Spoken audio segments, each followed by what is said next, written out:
우리에게 주신 하나님의 말씀은 신약성경 32쪽에 있는 마태복음 19장 23절에서 30절까지의 말씀입니다.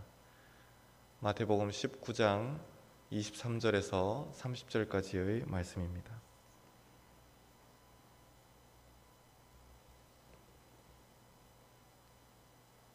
이제 말씀을 봉독합니다. 하나님의 말씀을 경청하시기 바랍니다. 예수께서 제자들에게 이르시되 내가 진실로 너희에게 이르노니 부자는 천국에 들어가기가 어려우니라.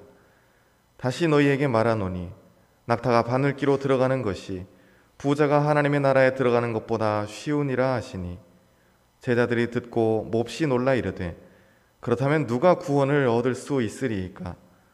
예수께서 그들을 보시며 이르시되 사람으로는 할 수 없으나 하나님으로서는 다 하실 수 있느니라. 이에 베드로가 대답하여 이르되 보소서 우리가 모든 것을 버리고 주를 따라 싸운데 그런즉 우리가 무엇을 얻으리이까?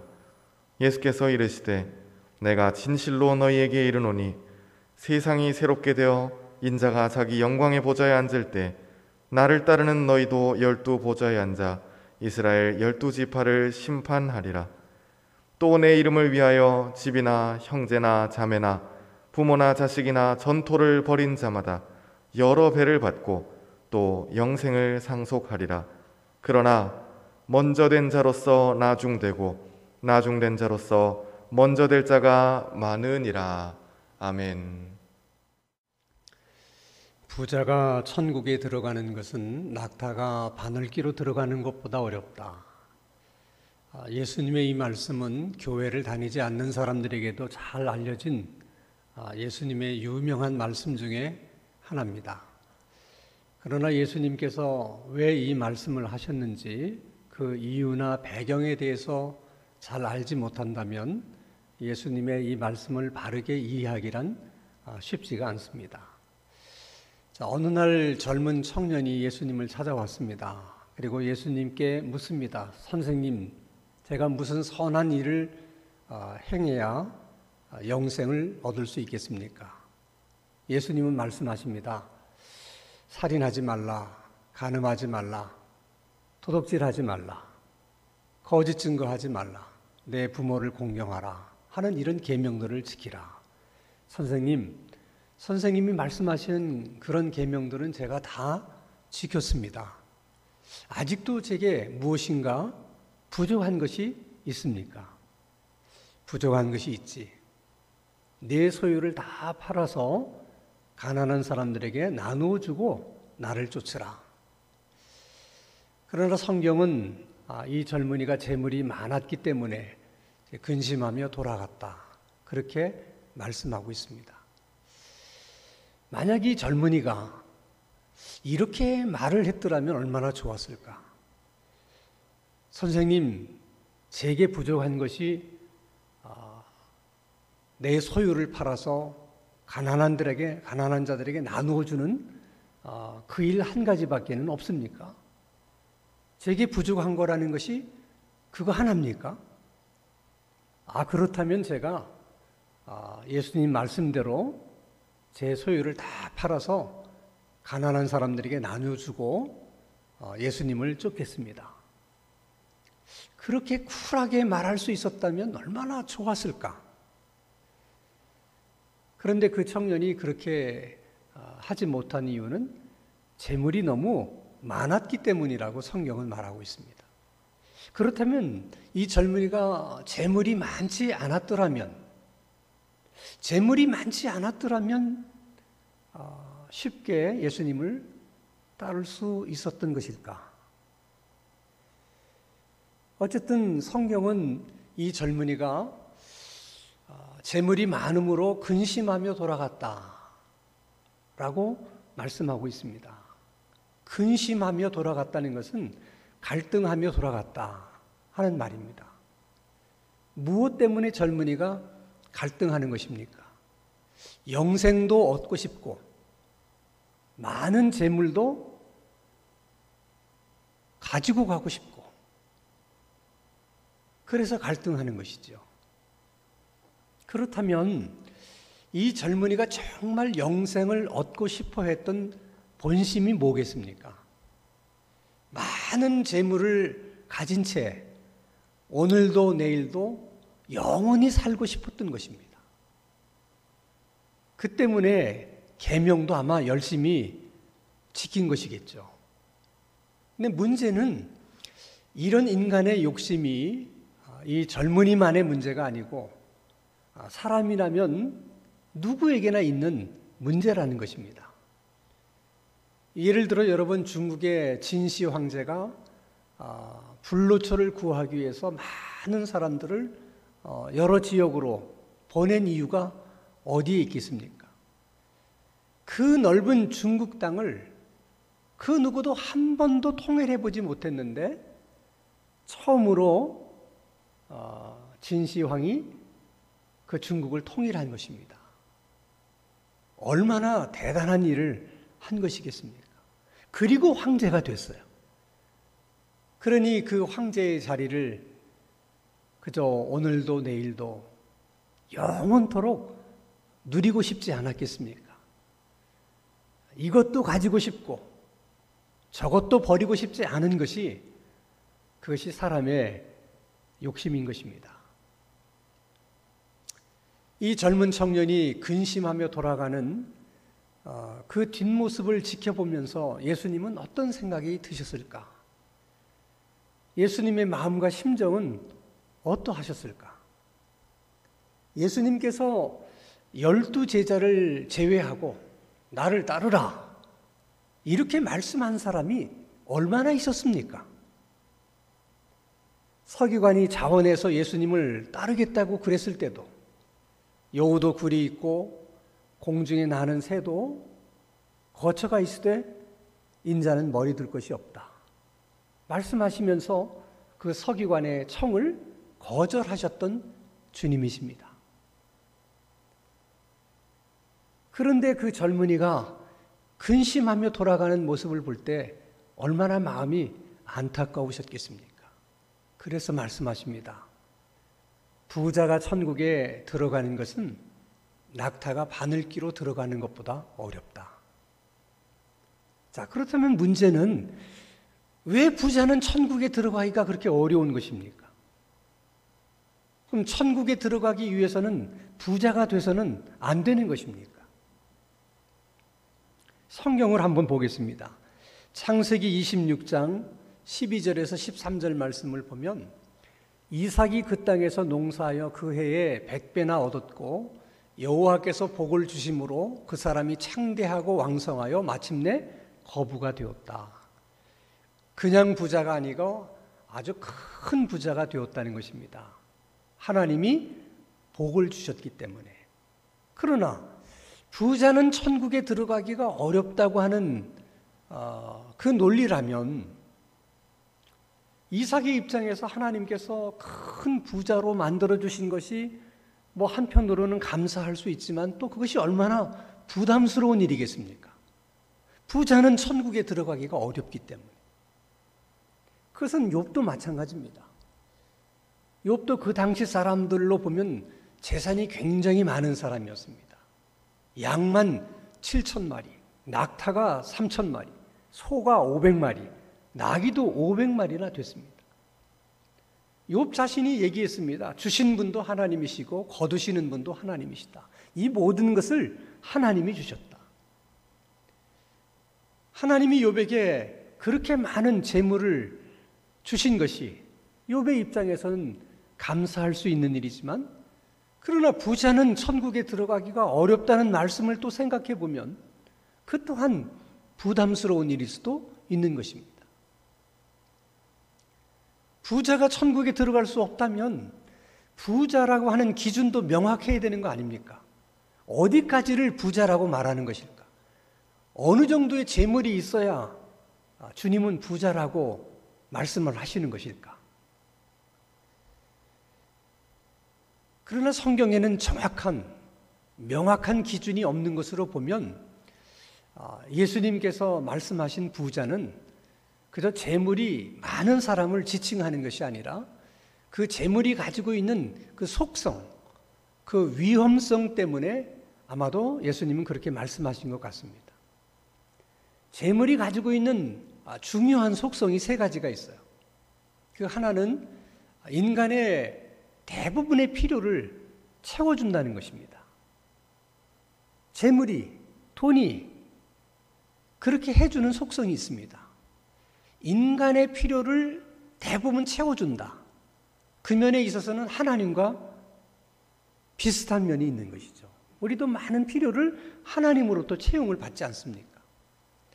자, 돈이 없으면 다른 사람의 종이 되기 쉽지만은 돈이 많으면 다른 사람을 부릴 수 있는 주인이 될 가능성이 많습니다. 그래서 돈이 많으면 교만해질 가능성이 많은 것이죠. 자, 이스라엘 백성들이 이제 가나안 땅에 들어가게 됐을 때 그건 하나님이 약속하신 땅이잖아요. 하나님의 입장에서도 이제 그들이 이 가나안 땅에 들어가게 되었다는 것이 얼마나 기뻤겠습니까? 그러나 막상 이스라엘 백성들이 가나안 땅에 들어가게 될 때 하나님께서 그들을 보시면서 염려하시는 하나님의 마음을 신명기에 이렇게 표현하고 있습니다. 신명기 8장 17절 말씀을 보면 그러나 내가 마음에 이르기를 내 능력과 내 손의 힘으로 내가 이 재물을 얻었다 말할 것이다. 그들이 가나안 땅에 들어가서 이거 다 내 힘으로 얻은 것이다. 내 능력으로 산 것이다. 이렇게 교만해질 것을 염려하셨다는 것입니다. 신명기 8장 13절에서 14절 말씀을 보면 또 내 소와 양이 번성하며 내 은금이 증식되며 내 소유가 다 풍부하게 될 때 내 마음이 교만하여 내 하나님 여호와를 잊어버릴까 염려하노라.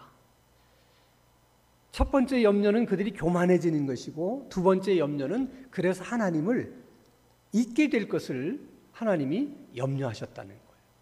그러니까 재물이 많으면 많을수록 교만해질 가능성이 많은 거고요. 돈이 많으면 많을수록 하나님을 잊어버릴 가능성이 많다는 것입니다. 그래서 부자는 천국에 들어가기가 어려운 거예요. 주님 말씀하시기를 천국에선 누가 큰 자냐? 어린아이처럼 스스로를 낮추는 겸손한 자들이 천국에서 큰 자라는 것입니다. 그런 자들이 천국에 들어갈 수 있다는 것입니다. 모든 것을 내 힘으로 했다. 내 능력으로 살았다. 이렇게 생각하는 사람들은 하나님의 다스림을 받기가 쉽지를 않아요. 자신을 주인이라고 생각하기 때문에. 그래서 부자는 천국에 들어가기가 쉽지가 않은 것입니다. 신약 성경에 보면 또 이런 말씀이 있습니다. 디모데전서 6장 10절 말씀을 보면 돈을 사랑함이 일만하게 뿌리가 되나니 이것을 탐내는 자들은 미혹을 받아 믿음에서 떠나 많은 근심으로 자기를 찔렀도다. 그러니까 재물이 많으면 많을수록 돈을 사랑하게 될 가능성이 많고 믿음에서 떠날 가능성이 많다는 거예요. 돈을 사랑한다는 것은 돈에게 마음을 빼앗긴다는 의미입니다. 그래서 부자가 천국에 들어가기가 어려운 거예요. 믿음에서 떠난 자들이 어떻게 천국에 들어갈 수가 있습니까? 하나님에게 마음을 빼앗기고 하나님을 사랑하는 자들이 천국에 들어갈 수 있는 것이지 돈을 사랑하고 돈의 마음을 뺏긴 자들이 어떻게 하나님의 다스림과 통치를 받을 수 있겠습니까? 그래서 부자는 천국에 들어가기가 어려운 것입니다. 부자가 천국에 들어가는 것은 낙타가 바늘기로 들어가는 것보다도 더 어렵다. 하는 예수님의 말씀을 듣고 있으면서 제자들이 큰 충격을 받았던 것 같아요. 그래서 제자들이 예수님에게 이렇게 말합니다. 마태복음 19장 25절에 제자들이 듣고 몹시 놀라 이르되 그렇다면 누가 구원을 얻을 수 있으리이까? 아니 저 젊은 청년처럼 저렇게 하나님의 계명을 지키는 일도 쉽지 않은 일인데 게다가 부자라는 이유 때문에 천국에 들어갈 수 없다면 도대체 누가 천국에 들어갈 수 있습니까? 주님 말씀하십니다. 사람으로는 할 수 없지만은 하나님으로는 다 할 수 있느니라. 아주 중요한 말씀을 하신 거예요. 사람으로는 할 수 없다고 하는 그 말씀의 의미는 사람들이 생각하기를 나는 율법을 잘 지키면 영생을 얻을 수 있다. 나는 선한 일을 많이 하면 나는 구원을 받을 수 있다. 라고 생각하는 것은 마치 낙타가 바늘기로 들어갈 수 있다고 생각하는 것과 마찬가지라는 것입니다. 그게 가능하겠습니까? 낙타가 바늘기로 들어갈 수 있다고 하는 그 생각, 그게 가능하겠어요? 그게 불가능한 일이기 때문에 사람은 자신의 어떤 선한 행위나 자기 어떤 노력으로 영생을 얻거나 천국에 들어가는 것은 불가능하다는 것입니다. 그러나 하나님에게서는 그게 가능한 이유는 무엇일까? 자, 요한복음 3장 16절에 하나님이 세상을 이처럼 사랑하사 독생자를 주셨으니 이는 누구든지 저를 믿는 자는, 거기는 부자도 상관이 없고 가난한 사람도 상관이 없어요. 그 예수님을 믿는 자들에게는 마치 낙타도 들어갈 만큼 영생의 문이 그렇게 크고 넓다는 거예요. 낙타가 들어갈 수 있다면 뭐 사람이 들어가는 것은 하나도 어려운 일이 아닙니다. 그렇기 때문에 부자든 가난한 사람이든 상관없이 하나님은 그 일을 할 수 있다는 것입니다. 주님이 벌써 그 말씀을 하실 때는 예수님이 십자가에서 죽으시고 또 피 흘려 죽으심으로 인해서 그 보혈의 공로로, 그 십자가의 공로로 많은 사람들이 구원받게 될 것을 벌써 머릿속에 생각하시면서 말씀하시는 거예요. 자, 이런 예수님의 말씀을 듣고 있던 베드로가 무슨 생각이었는지는 모르지만 아주 엉뚱한 질문을 합니다. 마태복음 19장 27절에 이에 베드로가 대답하여 이르되 보소서 우리가 모든 것을 버리고 주를 따라 싸운즉 그런즉 우리가 무엇을 얻으리이까? 여러분, 질문도 사실 질문 나름이잖아요. 지금 이런 분위기 속에서 주님, 저희들은 모든 걸 다 버리고 주님을 따랐는데 그런 우리들에게 보상이 있다면 어떤 보상이 있겠습니까? 사실 이렇게 주님에게 묻는 것은 사실 낯간지러운 질문이라고 볼 수 있어요. 그래서 생각해 보는 겁니다.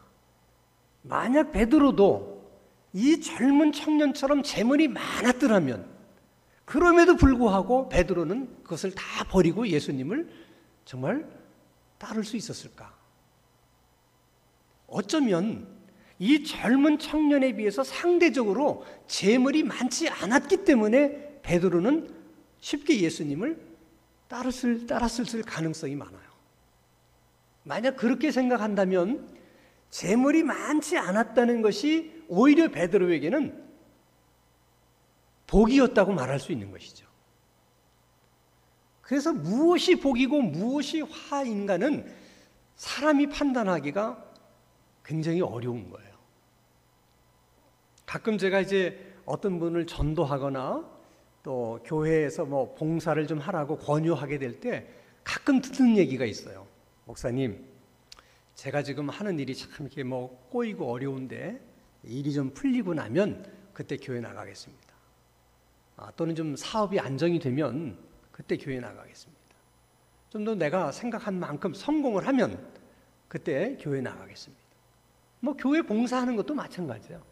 뭐 좀 사업이 안정이 되면 그때 이제 뭐 봉사를 하겠습니다. 좀 여유가 생겨서 좀 시간적인 여유가 있으면 그때 봉사하겠습니다. 근데 여러분, 그 말을 뒤집어 생각해 보면 그들이 원하는 대로 다 그렇게 되게 되면 상대적으로 버릴 것이 더 많아지는 것이거든요. 그래서 오히려 어떻게 보면 일이 잘 안 풀리고 뭐 사업이 좀 안 되고 또 오히려 실패했을 때, 상대적으로 버릴 것이 별로 없을 때, 그때가 오히려 더 예수님을 믿기가 좋고 또 교회 봉사하기가 훨씬 수월할 수도 있다는 거예요. 근데 우리들이 생각을 잘못하고 있는 것일 수도 있다는 것입니다. 그래서 여러분, 신약성경 고린도전서 1장 26절에 보면, 자, 형제들아 너희들의 부르심을 보라. 육체를 따라 지혜로운 자가 많지 아니하며 능한 자가 많지 아니하며 문볼 좋은 자가 많지 아니하도다. 왜 그러냐? 왜 예수 믿는 사람들 가운데는 저런 사람이 많은 거냐? 그 이유가 간단한 것입니다. 베드로처럼 상대적으로 버릴 것이 많지 않은 사람들이기 때문에 그렇다는 거예요. 그래서 또한 그 일조차도 우리들에게는 감사할 수 있는 일이 되는 것입니다. 어쨌든 중요한 것은 베드로가 우리는 모든 것을 버리고 주님을 따랐는데 그런 우리들에게 보상이 있는 것입니까? 그 질문에 대해서 예수님이 보상이 있다, 그렇게 말씀하십니다. 자, 누가복음, 마태복음 우리 19장 29절 말씀을 봅니다. 자, 또 내 이름으로 위하여 집이나 형제나 자매나 부모나 자식이나 전토를 벌인 자는 여러 배를 받고 또 영생을 상속할 것이다. 두 가지 보상이 있어요. 영생을 얻게 되는 보상도 있고, 내가 버린 것에 대해서 더 많은 것으로 내가 이렇게 되돌려 받는 그런 이제 보상도 있다는 것입니다. 다른 얘기로 하면 내가 예수님을 따르기 위해서 또 예수님을 사랑하기 때문에 A라는 것을 버렸을 때 하나님은 내가 버린 A를 3배나 5배로 보상해 줄 때도 있고, 나는 A를 버렸지만 하나님은 B로서 나에게 보상을 해줄 때도 있다는 것입니다. 중요한 것은 어떤 모습이 되었든 어떤 모양이 되었든 보상을 해주신다는 것은 분명하다는 거예요. 자, A를 버렸는데 똑같은 것으로 이렇게 많은 것으로 되돌려 받은 사람의 대표적인 사람은 욥입니다. 그는 양 7,000마리, 낙타 3,000마리 한순간에 다 잃어버렸었는데 마지막에 하나님께서 다 되갚아주면서 2배로 주셨어요. 그래서 양도 14,000마리가 되고 낙타도 6,000마리가 되고, 그렇게도 되돌려 줄 수 있다는 것입니다. 그런가 하면 고넬료 같은 사람은 이방인이었지만은 온 가족이 다 하나님을 경외하고 늘 하나님 앞에 기도하기를 힘쓰고 또 백성을 많이 구제한 사람이었어요. 백부장의 월급을 가지고 백성들을 많이 구제한다는 것은 쉽지 않은 일입니다. 그렇다면 하나님의 입장에서는 백부장에게 뭘 보상해 주면 좋겠습니까? 구제를 더 많이 할 수 있도록 재물로 더 많이 이렇게 복을 주신다든지 보상을 주시는 것이 훨씬 더 좋을 거라는 생각을 우리는 합니다.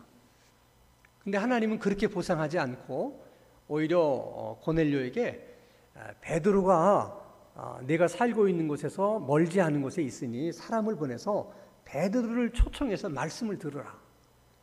그래서 고넬료가 사람을 보내서 베드로를 모셔와서 말씀을 듣습니다. 그 말씀을 듣는 가운데 성령이 임하면서 이방인으로서는 최초로 성령을 받은 사람이 돼요. 이것은 똑같은 것으로 되갚아준 것은 아니지만 하나님이 고넬료에게 가장 필요한 것, 그리고 가장 좋은 것으로 되갚아주신 것입니다. 때로는 우리가 주님을 사랑하기 위해서 내가 하나를 버리고 둘을 버렸을 때 하나님은 내 버린 것 이상으로 4배로 갚아주실 수도 있고 6배로 갚아주실 수도 있어요. 그걸 4개 다 갚아주실 때도 있지만은 4개는 2개 정도만 갚아주시고 그 나머지 한 4개나 6개는 또 자식에게 갚아주는 경우도 있습니다. 그래서 하나님은 참 좋으신 분이세요. 그래서 여러분, 우리가 신앙생활 하는 것이 우리만의 문제가 아니라는 거예요. 우리가 하나님 앞에 바른 신앙생활을 하면 정말 주님을 사랑하기 때문에 내가 버린 것도 있고 포기한 것도 있고 이런 것들이 있을 때 그것이 나에게로만 보상이 오는 것이 아니라 내가 보상을 충분하게 받고 적절하게 받은 이후에는 그것이 자식에게로도 그 보상이 물려갈 수가 있다는 것입니다. 그렇기 때문에 우리가 자식을 위해서 할 수 있는 일이 많이 있어요. 직접적으로 자식에게 뭐 투자를 하고 자식을 위해서 막 여러 가지를 할 수도 있지만은 방법이 그런 방법만 있는 것이 아니라는 거예요. 우리가 하나님 앞에서 올바른 신앙을 가지고 정말 주님을 사랑하는 마음으로 많은 것을 버리기도 하고 포기하기도 하면 하나님께서 반드시 보상을 주시는데 내게 주실 경우도 있고 내게도 주시면서 자식에게도 주실 수도 있다는 것이죠. 그런 의미에서 우리들이 신앙생활을 잘한다는 것은 그것은 우리가 자녀들을 위해서 부모가 할 수 있는 가장 최선의 또 길이요 삶이라고도 볼 수가 있는 것입니다. 자, 그러면 우리는 뭐 그냥 순수한 동기로 그렇게 한 것임에도 불구하고 왜 하나님은 꼭 보상을 해주시는 걸까? 자, 우리는 주님을 따르기 위해서 버린 것이고 또 주님 사랑하기 때문에 우리는 포기한 것들입니다. 근데 그것을 주님은 어떻게 받아들이시느냐? 그것이 주님을 우리가 사랑했다는 어떤 증거로, 표현으로 받아들이는 거예요. 그러니까 우리가 주님을 사랑한다는 것은 무엇으로 이렇게 드러나느냐? 내가 주님을 사랑한다는 것이 무엇으로 우리가 알 수 있느냐? 그건 내가 주님을 위해서 무엇을 버렸느냐? 주님을 위해서 나는 무엇을 포기했느냐? 그것으로 드러나고 나타난다는 거예요. 그게 우리가 주님을 사랑하는 표시예요. 근데 반대로 하나님은 우리를 사랑한다고 하는 하나님의 그런 표현이 뭐냐? 우리가 버린 것에 대해서 보상해 주시는 거예요. 그 보상해 주시는 것을 통해서 하나님은 우리에게 내가 너를 사랑한다. 그렇게 말씀하시는 거예요. 그래서 우리가 버린 것에 대해서 보상을 받을 때 단순히 더 많은 것으로 보상을 받았다고 하는 것으로만 기뻐하는 것이 아니라 그 보상을 받으면서 하나님이 이만큼 나를 사랑하시는구나. 그것을 깨닫는 것이 그게 더 큰 보상인 거예요. 자, 예를 들어서 여러분 창세기 22장 12절 말씀을 보면 사자가 이르되 그 아이에게 내 손을 대지 말라 그에게 아무 일도 하지 말라 내가 내 아들 내 독자까지라도 내게 아끼지 아니하였으니 내가 이제야 내가 하나님을 경외하는 줄을 아노라. 자, 아브라함이 하나밖에 없는 100세에 얻은 아들 이삭을 하나님 앞에 드리려고 했을 때 하나님 뭐라고 말씀하시냐면 이제 네가 나를 정말 사랑하는 줄을 알겠다. 그러니까 아브라함은 하나님을 사랑한다는 것을 무엇으로 표현했느냐? 하나님 말씀에 순종해서 100세에 얻은 아들을 하나님께 드리는 것으로 하나님을 제가 이만큼 사랑합니다 라고 하나님에 대한 사랑을 표현한 거예요. 그랬더니 하나님도 나도 너를 사랑한다. 근데 그 하나님의 사랑을 어떻게 표현해요? 그 이삭을 받지도 않고 오히려 양을 대신 받아요. 이삭은 아들 하나를 드렸을 뿐인데 하나님은 60만의 아들을 줍니다. 그래서 큰 민족을 이루시는 거죠. 여러분 하나님의 스케일을 알 수 있지 않습니까? 나는 겨우 아들 하나를 드렸을 뿐인데 그 아들도 하나님은 받지 않으시고 60만의 아들을 아브라함에게 주셨다는 거예요.